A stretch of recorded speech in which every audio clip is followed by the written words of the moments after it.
Hi, welcome back to the discussion about the inspirational leadership or leadership commitment. In the last video, we quickly discussed that inspirational leadership is really important in dynamic times, in dynamic environments like we live today, but also that it is seldom and that most people are not engaged in their organizations. Today, we want to speak about inspirational leaders. Who are they? How do they look like? What type of people are those? Now, they're not so rare as one might think or seldom as one might think. In fact, many people, if not everyone, can be an inspirational leader.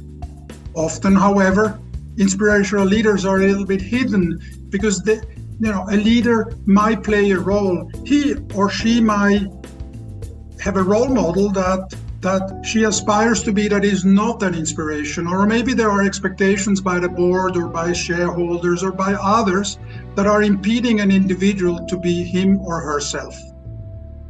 But inspirational leaders exist, and they have, in my mind, the following 4 characteristics.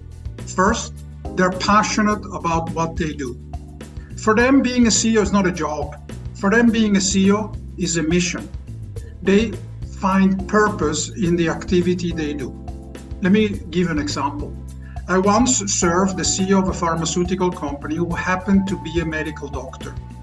He could empathize with patients. He could empathize with the customers that were buying the pharmaceutical products. For him, producing pharmaceuticals was not a product, it was saving lives.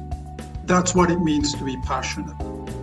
Secondly, they generally care about people. If you want to inspire people, it's also about being able to see the reality from their perspective. But how can you see others people's perspective if you don't care about them? So they generally care about people. They ask questions. They ask, so how was your weekend? How did it go? What did you do? How do you feel about this or that? That's what makes an inspiring leader. The third thing is they're authentic. They don't kind of play a role. They know what they stand for and they act accordingly. They know what they value. They know what's important to them. They say it to people. They demonstrate it to people. So they kind of wear their values openly. And finally, and I find this is maybe one of the most important things, is that they can be self-critical. They can accept feedback. Sometimes in a leadership position, people say you're alone. In fact, it's not true. It's not true. There are a lot of people surrounding every single leader every day. It's about tapping in that potential for feedback that is around someone and being self-critical, being open to other people's opinion, asking questions about own performance is important. If a leader hasn't learned to do that, it's very hard to gain this level of introspection and self-criticism that is important to be an inspiring leader.